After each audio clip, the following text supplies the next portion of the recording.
What do you think the difference is between the Red Sox and the Yankees? I said 2 words. Alex Cora, their manager. He owns Aaron Boone. He eats his lunch. Every time he makes a move, he counter moves that. And it seems like Alex Cora is one step ahead of Aaron Boone because we thought that they were stealing signs, scoring 11 runs against us last series. Now what's the excuse? They pitched our brains out and we didn't hit anything. So are they stealing signs or do they just own us? Ever since they acquired Alex Cora, we've been jinxed against these fucks. Carlos Rodón showed back up. It was like old Rodón. I drove up to Fenway by myself last year, 3.5 hours. By the time I got into the stadium, it was 5-0 Red Sox because Carlos Rodón had a fucking mental breakdown on the mound again. This guy is not going to be good in a major spot in a playoff game. I sniff getting tightened up in a big spot. Anthony Volpe, Jazz Chisholm, these guys tighten up. Dominguez tightened up, running from second to third, getting a mental mistake. Enough of that shit, bro. The Yankees need to tighten it up, and that starts with Aaron Boone. Stop getting kicked out of the game and maybe take some of that anger and direct it towards your players. Welcome to another installment of the New York Minute Sports Show, and we got the Mets and Yankees. Both got their asses swept out of town. And who is going to be the Knicks head coach? Tibbs is gone, but where's his replacement? I don't know. That and a lot more. New York Minute, it's New York sports for New York nuts. It was DEFCON 5 in New York. Both teams got swept. The Mets by the Tampa Bay Rays, the New York Yankees by their divisional rival, Boston Red Sox. Mike, what happened to the Mets? Because last week they were on top of the world. You were starting to come out of your shell and going, are the Mets a real team? And of course, they brought you back to reality. So tell me, what went on with the Mets? I just got myself to a safe place in my life where I trust the Mets more than any other team that I cheer for. And what happened is that they kicked it right up my ass. The starting pitching is coming back down to earth. I told people to be warned. All this pitching stuff was not going to continue, and it's starting to bite us in the ass now. This team needs more help in their depth in the pitching, and I'm starting to get really tired of these guys going 5 innings over and over every game. You know, it's kind of crazy how much the Mets are emulating the Yankees of last year, a Juan Soto-led Yankees of last year. If you remember, the Yankees led the league. If you remember, the Yankees led the franchise with the hottest start of any starting rotation in Major League Baseball history in the first, I want to say, 45 games. Do you know who broke that record this year? The New York Mets. So baseball is a game of averages, man. It's the law of averages, and what goes up must come down. You're seeing it with the Yankees hitting now with their young baby bombers, and now you're starting to see it with the Mets pitching, which was both of their weaknesses, and now they're starting to go like this. Baseball is the great equalizer, man. You look at the Mariners every year, they're like, oh, the Mariners are going to win the division. Look who's back in first place. The Houston Astros, 10 games above 500. They can never keep them down. They always get off to a slow start, and then they come back to it. That's why people like Trent Grisham come back to earth, and everybody's talking about how good Trent Grisham is, and we don't need Juan Soto. Guess what? Trent Grisham is turning into Trent Grisham. Guess what? Ben Rice, the book is getting out on these guys. The league starts to adapt very quickly, and if you don't adapt in baseball, you die. And you know who died like a bad dog? The New York Yankees in Boston this weekend. First game, they walked through the first 8 innings. They didn't play baseball. They were sleeping in the dugout, and then guess what? They were like, let's make this a tie ball game. But the New York Yankees made 3 crucial outs at third base. First, it was the Anthony Volpe stealing in extra innings. Do not steal third base in extra innings. I don't care if you have Ricky Henderson on second. You're telling me as a New York franchise, you can't hit a ball to the second baseman or hit a sac fly, and then with 2 outs, you can't get that runner in from 90 feet? This is when the books and the eyeball test come into a battle, all right? The book says that you're better off with the guy stealing third because of the rate of strikeouts in Major League Baseball now. The chances of getting a pop-up or that ground ball are less. I say bullshit. I say put the barrel of the bat on the ball and get to business. The Yankees did the same exact thing what Mike said about the Mets. It's the same problems from last year. The base running blunders, the sloppy play, and acting like you got your goddamn head in the clouds. This was the biggest series of the year. The Red Sox ate their lunch at Yankee Stadium, and we watched the Yankees play the Dodgers in a very big series earlier this year, and we were like, this is going to be a good test for the Yankees. Guess what? If the freshman Yankees were testing, they fail. Their second test that they studied for up in Boston, they failed again with flying colors. You know what I hate more about the Volpe steal? You just snatched momentum back after that Judge home run. That is a game you cannot lose. Volpe taking third, it's obviously his choice. Don't care if he was safe or not. Even if he was safe, it's still a bad decision. People get away with bad decisions over and over, and they look great. But the problem is the Red Sox were ailing at that point. Giving up that home run to Judge it just took the whole team. It took all the breath away. You didn't need to steal third. One hit would have got 2 outs, could have got him in. There's no reason to take that there. And then Boone gets defensive in the post-game conference and is like, yeah, have you ever seen him steal third? Well, guess what, Boone? Even you know that's a dumbass move, because there's nothing worse than ending a game or ending an inning with the batter in the batter's box with his bat still in his hand. You don't want to take it out of his hand, and especially with the way that the Red Sox had been pitching to the Yankees and the Yankees slumping, and Aaron Judge had the only RBI in the last 19 innings played. It wasn't like the Yankees pitching let them down. It was the Yankees hitting. And I had somebody message me earlier today. What do you think the difference is between the Red Sox and the Yankees? I said 2 words. Alex Cora, their manager. He owns Aaron Boone. He eats his lunch. Every time he makes a move, he counter moves that. And it seems like Alex Cora is one step ahead of Aaron Boone, because we thought that they were stealing signs, scoring 11 runs against us last series. Now what's the excuse? They pitched our brains out and we didn't hit anything.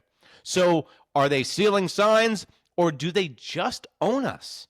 Ever since they acquired Alex Cora and acquired Nathan Eovaldi from our farm system and from our team and won a goddamn World Series, we've been jinxed against these fucks.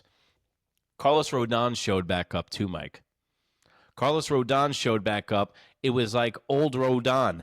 I drove up to Fenway by myself last year, 3.5 hours. By the time I got into the stadium, it was 5-0 Red Sox because Carlos Rodón had a fucking mental breakdown on the mound again. This guy is not going to be good in a major spot in a playoff game. I sniff getting tightened up in a big spot.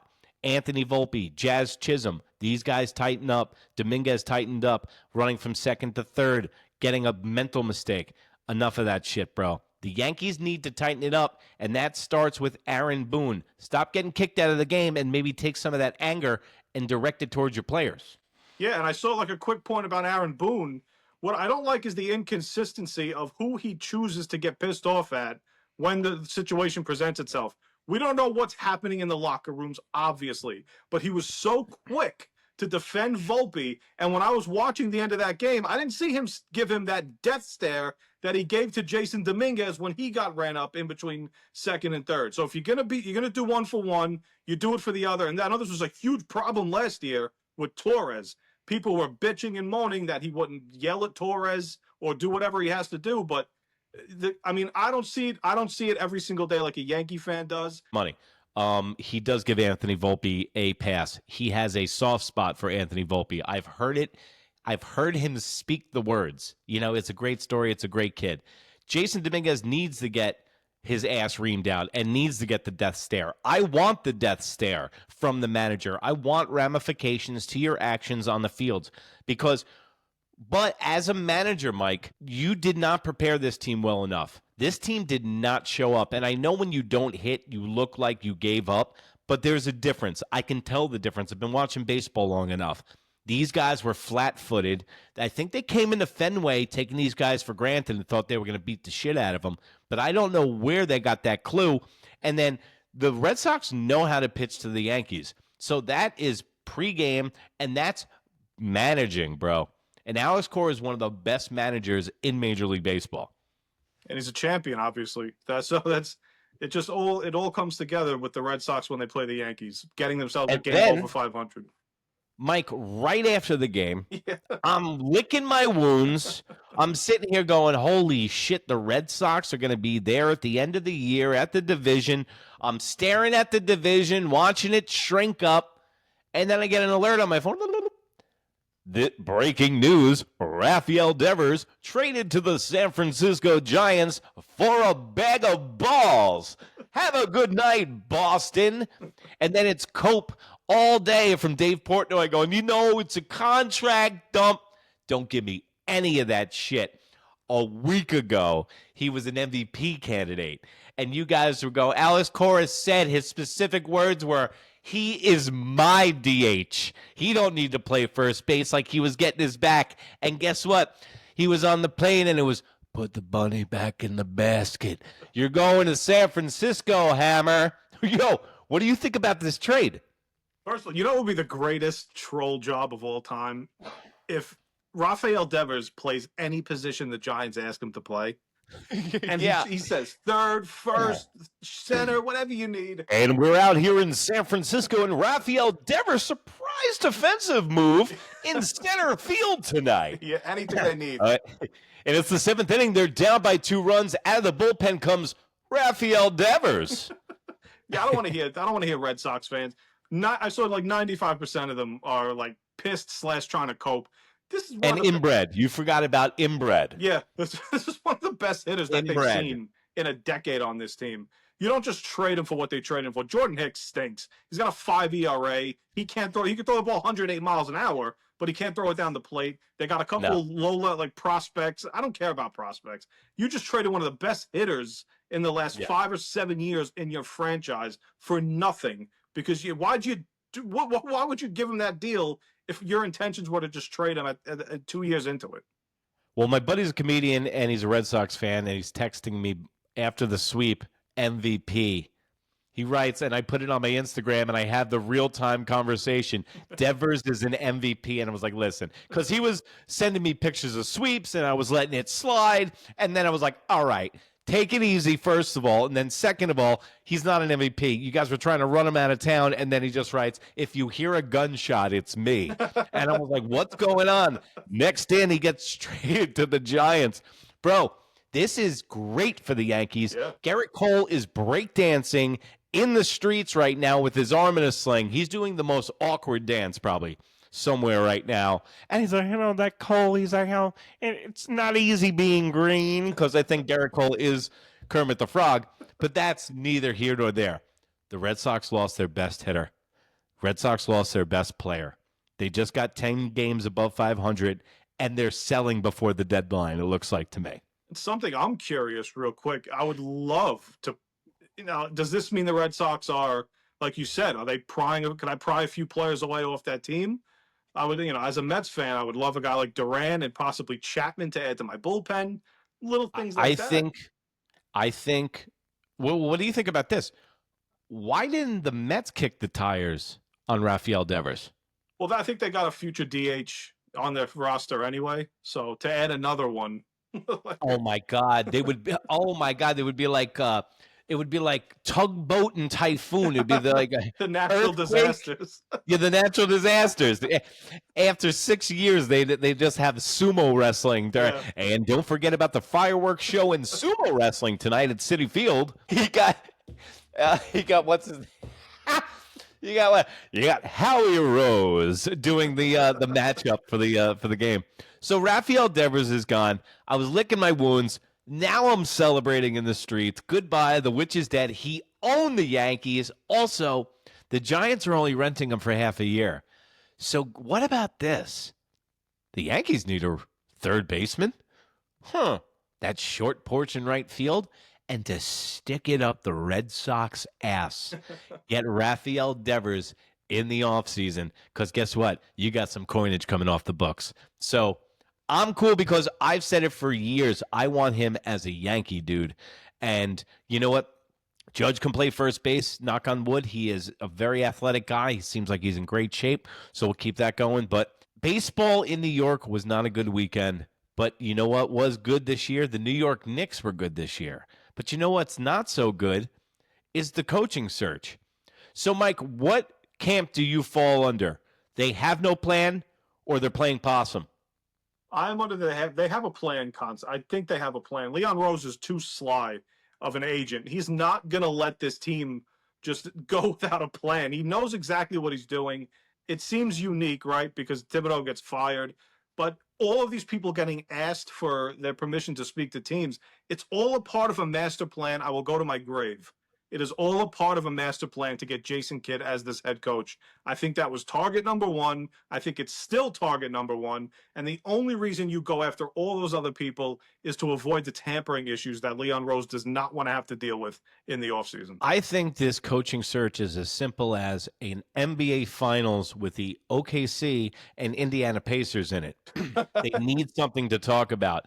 Every day is a slow news day. Stephen A. Smith was caught looking and playing solitaire during the NBA Finals in Indiana the other night. So let's just say it's not moving the needle. But what does move the needle and what does get clicks is talking about coaching moves, and especially in the hotbed that is New York. Now, people are saying Dolan got involved. People are saying there was a third gunman on the grassy knoll. People are saying Brunson's dad is going to be the next head coach, which I think is an outside dark horse chance. I'm not going to put that out. But there is a lot of talking. There is a lot of sniffing of their own farts. And Charles Barkley's saying they don't have a plan. But the only thing that Charles has a plan for is going to Arby's directly after the arena and filling his fat face. So, Mike, I'm telling you right now, the New York Knicks have a plan. And I know what the plan is. The plan all along is Malone. It's as simple as that. Malone is not going anywhere. He's a New York guy. He was in their franchise at one point. He teaches the new style of basketball. He's got a chip. He's dealt with superstars like Jokic, who only wants to go pet horses, which has the same vibe as Brunson. So as an organization, why wouldn't you do your due diligence all over the place? This is a job search, folks. Am I just going to grab the first dude I see? No, I'm going to try to pry Jason Kidd away from the Bucks so I can get an open chance of the Greek. Then I'm going to try to pry away one of the hottest new coaches in the Houston Rockets head coach. I mean, hello? This makes sense. Then you call up his college coach and you go, hey, you want to kick the tires? No, I'm good. You call Calipari. You call everybody. Call Ghostbusters if you got to. Then what happens is, after all of that, you give Mike Malone about $7.5 million a year, and he's the new head coach of the New York Knicks. And everyone falls in love with him. And then they're going to be calling him Loney or whatever, and they're going to give him a nickname. And then by then, because we love mediocre guys as Knicks fans, so that's who you're going to get. Do you think there's an outside chance of getting somebody else? Yeah, I think Johnny Bryan's still in the mix, as much as his name's not getting thrown around. I know that they want somebody experienced, but I know they're supposed to interview Jenkins and Mike Brown in the beginning of this week. I think as early as tomorrow and Tuesday. Jenkins would be a guy I would absolutely love, being 40 years old. No. You don't like Taylor Jenkins? Mike Brown. Mike Brown is the Jeff George of head coaches, okay? He was a journey. Okay, let's say a Marcus Mariota of head coaches, okay? You can't get rid of the goddamn guy, and he just keeps on this carousel. I heard they wanted to bring Woodson back as the head coach of the New York Knicks, who was coaching during Linsanity. Let me just tell you, okay? Get your head out of your ass. If you want this dude, you just got rid of Tibbs because he's stuck in the past, and now you want to replace him with Jurassic Park, okay? The first practice, I can see it. Y'all ready for this? And then get back to the Mike Woodson press conferences. So there's a no on Woodson. So listen, If you can get Jason Kidd, but Jason Kidd's a wild card, Mike. Do you remember all the Dewey shit? Oh man, And he's not a good guy. He wears his welcome out real quick. Like, why isn't he still with the Bucks?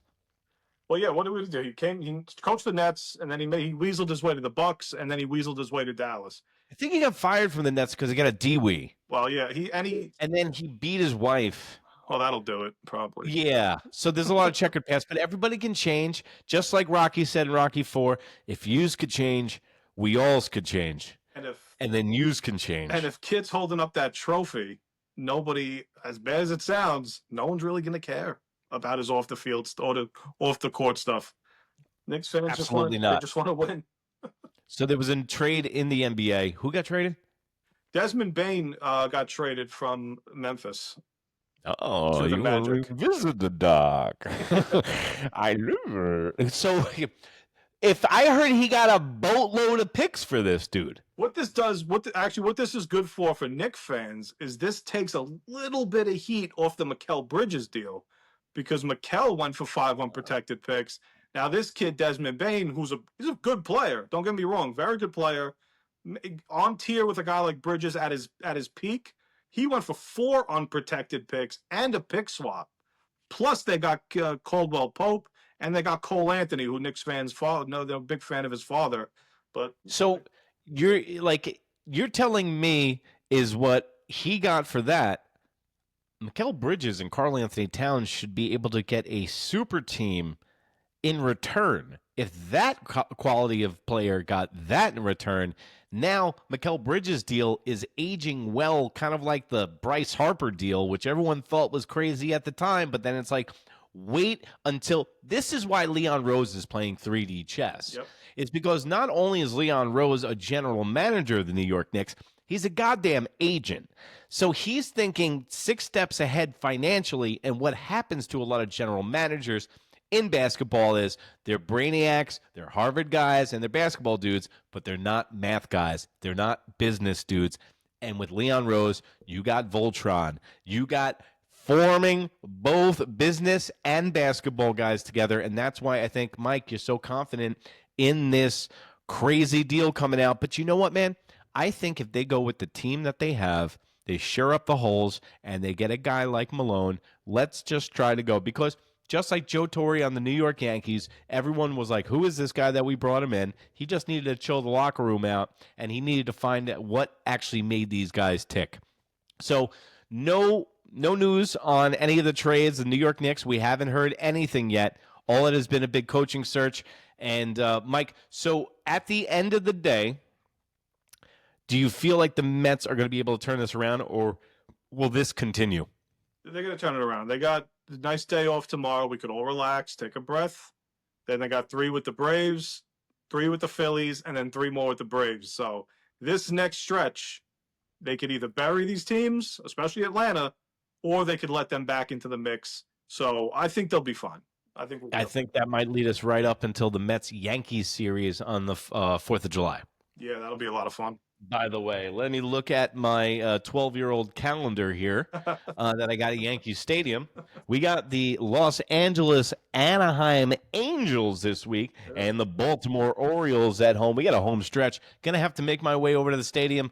Mike, where can the people find you? Pudgy Boys Sports Talk on Instagram, TikTok, YouTube, and occasionally at Citi Field sometimes. If I'm out there, you can see me in the Coca-Cola corner section. Mike will be in the dunk tank at the Coca-Cola corner. And I won't tell you where you can catch me at Yankee Stadium. Just look for the guy screaming his head off.